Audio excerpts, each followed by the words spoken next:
Hello, I'm glad you're back again with me today. Same place, different day. Well, I found another fun thing to share with you that's in the classroom, but I thought you might notice that there's a little something wrong with the way that this is labeled. Okay, let me show it to you. I found it in the cabinet. Okay, so what does that say? Insects. Insect. All right, now, if you didn't know, there are special characteristics that all insects have in common. And many of the creatures aboard the Peach are insects. Some of them are not. So let's try to figure out which ones are and which ones are not. These are the things that insects have in common. All insects have three body parts. They have the head, the thorax, and the abdomen. They have 6 legs. All insects have a pair of antennae. And many insects undergo metamorphosis. There are just a few that don't. Most of them undergo metamorphosis, which means they change from an egg to a larva of some sort, to a pupa or a cocoon, and then they emerge as an adult. So let's take a look at what is in this canister and see what is an insect and what is something else. All right, I'm going to put down the screen a little bit. Well, maybe I'll show you all the creatures that are in this, and then I'll put down the screen and we're going to categorize the insects. Well, the bugs. Let's be honest, they're not all insects. All right, take off the top. There's Miss Ladybug there. I like that. Okay.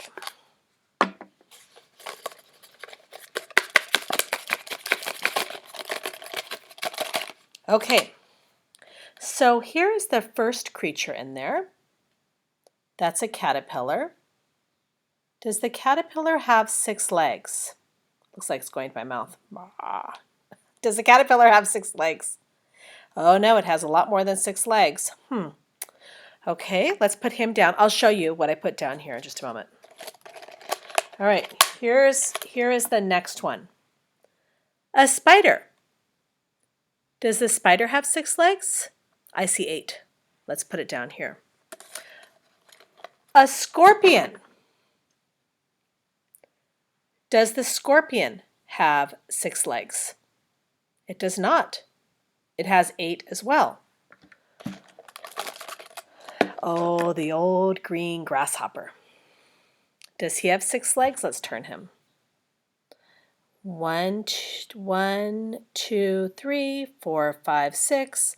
Does he have 2 antennae? He certainly does. Does he have 3 body parts? 1, 2, 3. He does. And he has wings. Many insects have wings.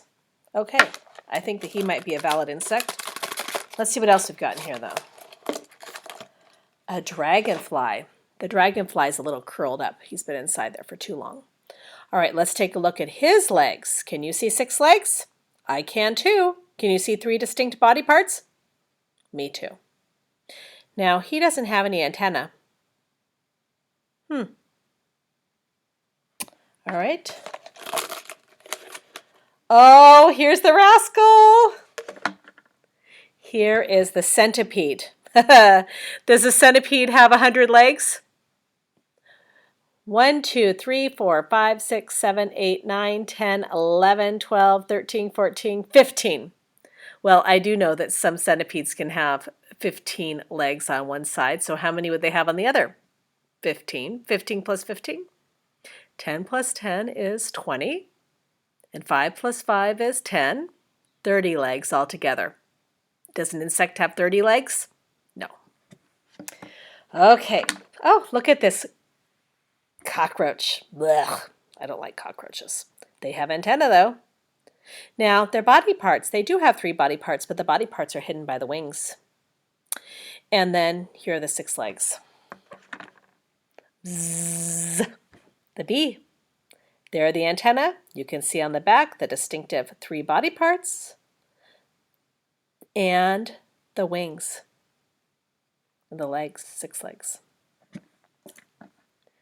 The praying mantis. Oh, I love a praying mantis. Wouldn't have the praying mantis been a great character in James and the Giant Peach? I think so. Okay, let's look. There are the antennae. And 1, 2, 3, 4, 5, 6 spindly legs. Oh my goodness! A cicada! The cicada makes music by rubbing its wings together. This one doesn't though, because it's plastic. Now it's difficult to see, but this one does have the three sections, 3 body parts, antenna, legs. And there's the ladybug. One of her legs is twisted. Now, you can see her 1, 2, and then the third body part underneath, her 6 legs, her antenna. Let's see, there's one last guy in there. Oh, he's big. This is an ant. You can see the body parts and the legs and the antenna. So I figure if we have so many, we have a lot of insects in this, but not all of them are insects. So let's take a look at the ones that definitely are not. Okay, so we know that the ant had 6 legs. I'm just going to pull this down so that you can see better what I'm talking about. Okay. Oh, there they all are. Okay, so we know that the ladybug had 6 legs. We can put her aside. She's definitely an insect. I'll just put her on the book back here. And then we have the ant. Yep, the ant was an insect. It had 6 legs. Dragonfly, 6 legs, 3 body parts. Same with the bzzz, bee.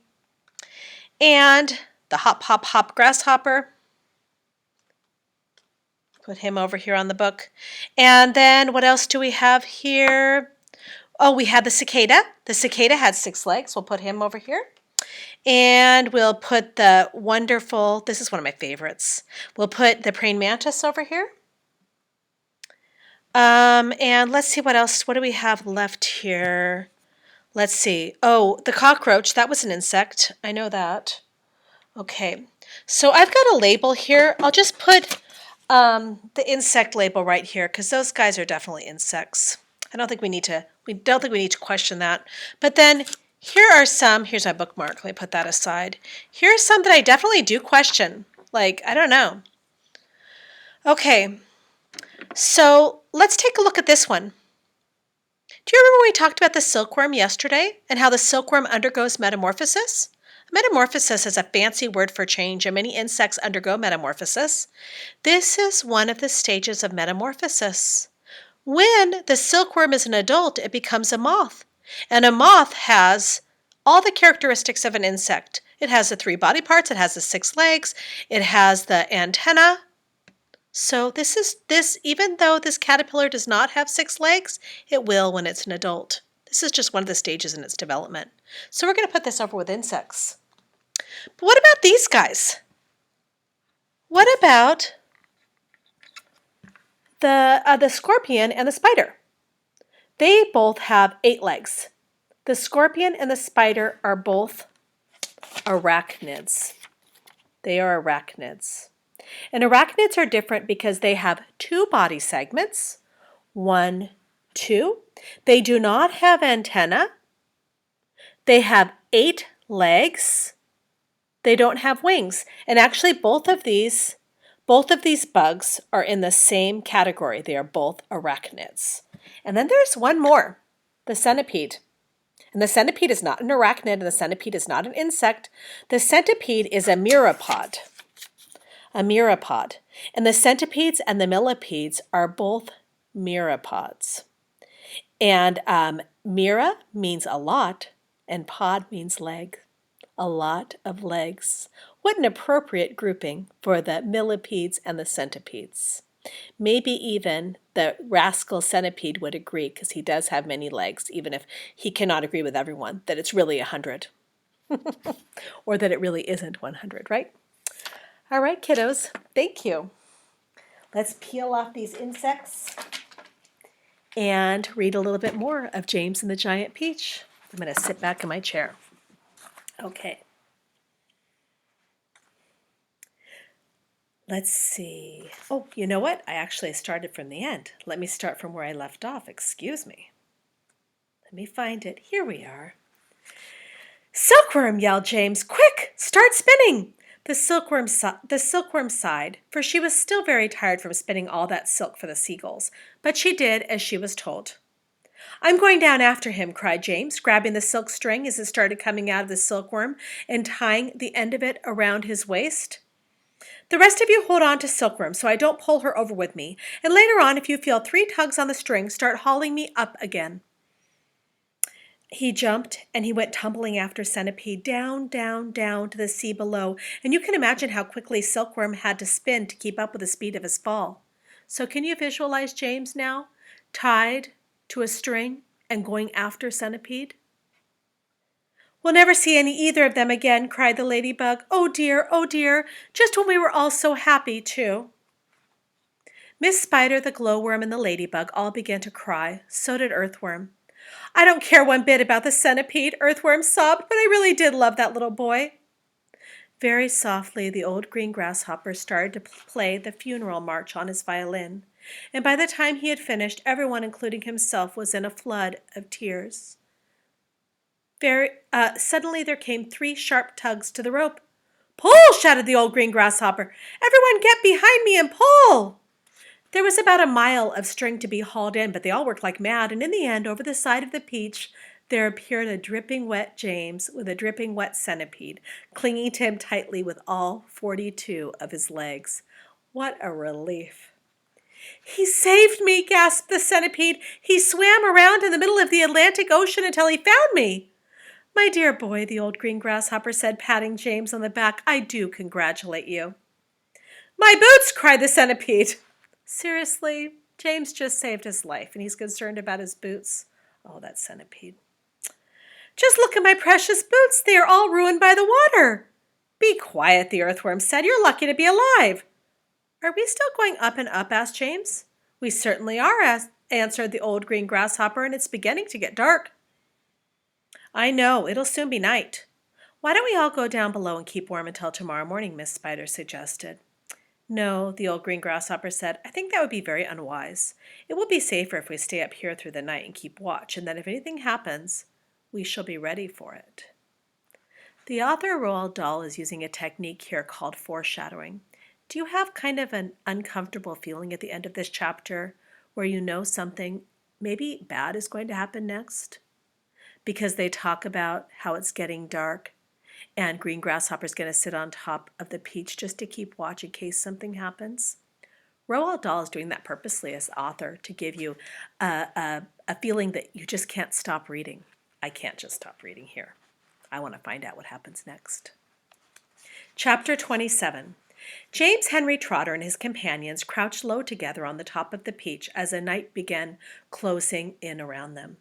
Clouds like mountains towered high above their heads on all sides, mysterious, menacing, overwhelming.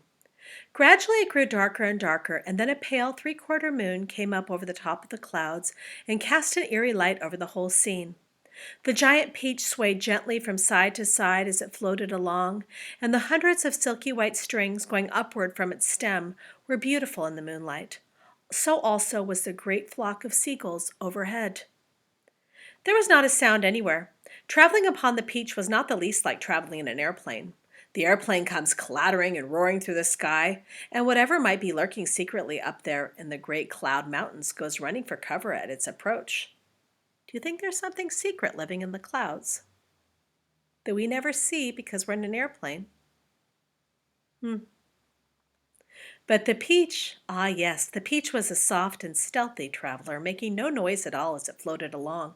And several times during that long silent night ride, high above, in the middle of the ocean, in the moonlight, James and his friends saw things that no one had ever seen before. Once, as they drifted silently past a massive white cloud, they saw on top of it a group of strange, tall, wispy-looking things that were about twice the height of an ordinary man. They were not easy to see at first because they were almost as white as the cloud itself. But as the Peach sailed closer, it became obvious that these things were actually living creatures. Tall, wispy, wraith-like, shadowy white creatures who looked as though they were made of a mixture of cotton and candy floss and thin white hairs. Ooh, the ladybug said, I don't like this at all. Shh! James whispered back. Don't let them hear this. Don't let them hear you. These must be cloud men. Cloud men, they murmured, huddling closer together for comfort. Oh dear, oh dear. I'm glad I'm blind and can't see them, the earthworm said, or I would probably scream. I hope they don't turn around and see us, Miss Spider stammered. Do you think they would eat us? The earthworm asked. They would eat you, the centipede answered, grinning. They would cut you up like a salami and eat you in thin slices. That rascal. The poor earthworm began to quiver all over with fright. But what are they doing? The old green grasshopper whispered. I don't know, James answered softly. Let's watch and see. The cloud men were all standing in a group, and they were doing something peculiar with their hands. First, they would reach out, all of them at once, and grab handfuls of clouds. Then they would roll those handfuls of clouds into their fingers until it turned into what would look like a large white marble. And then they'd grab more bits of cloud and they'd start all over again. It was all very silent and mysterious. The pile of marbles beside them kept growing larger and larger. Soon there was a truckload of them at least. They must be absolutely mad, the centipede said. There's nothing to be afraid of up here. Be quiet, you pest, the earthworm whispered. We shall all be eaten if they see us. But the cloudmen were much too busy with what they were doing to have noticed the great peach floating silently up behind them. When the watchers on the peach saw one of the cloudmen raise his long, wispy arm above his head, and they heard him shout, All right, boys, that's enough, get the shovels! And all the other cloudmen immediately let out a strange, high-pitched whoop of joy and started jumping up and down and waving their arms in the air. Then they picked up enormous shovels and rushed over to the pile of marbles, and they began shoveling them as fast as they could over the side of the cloud into space. Down they go, they chanted as they worked. Down they go, hail and snow, freezes and sneezes, their noses will blow. It's hailstones, whispered James excitedly. They've been making hailstones, and now they're showering them down onto the people on the world below. Hailstones, the centipede said. That's ridiculous. This is summertime. You don't have hail in the summertime. They're practicing it for the winter, James told him. I don't believe it, said Centipede, raising his voice. Shh, the others whispered. And James said softly, For heaven's sake, Centipede, don't make so much noise. The centipede roared with laughter. Those imbeciles couldn't hear anything, he cried. They're deaf as doorknobs. You watch. And before anyone could stop him, he had cupped his front feet to his mouth, and he was yelling at the cloudmen as loud as he could. For goodness sakes, Centipede does not have good self-control. Nincompoops, half-wits, blunderheads, what on earth do you think you're doing over there? The effect was immediate. The cloudmen jumped around as if they'd been stung by wasps, and when they saw the great golden peach flying by them not 50 yards away in the sky, they gave a yelp of surprise, and they dropped their shovels to the ground, and there they stood with the moonlight streaming down all around them, absolutely motionless, like a group of tall, white, hairy statues, staring and staring at that gigantic fruit as it went sailing by. The passengers on the peach, all except the centipede, sat frozen with terror, looking back at the cloudmen and wondering what was going to happen next. I, too, am wondering what's going to happen next. What will the cloudmen do? Will they do anything? Will they retreat in fear? Or do you think that they'll have a more menacing reaction? I'd like you to write, to share what reaction you think the cloudmen will have when they see the peach, and draw. I'll see you tomorrow. Until then, bye.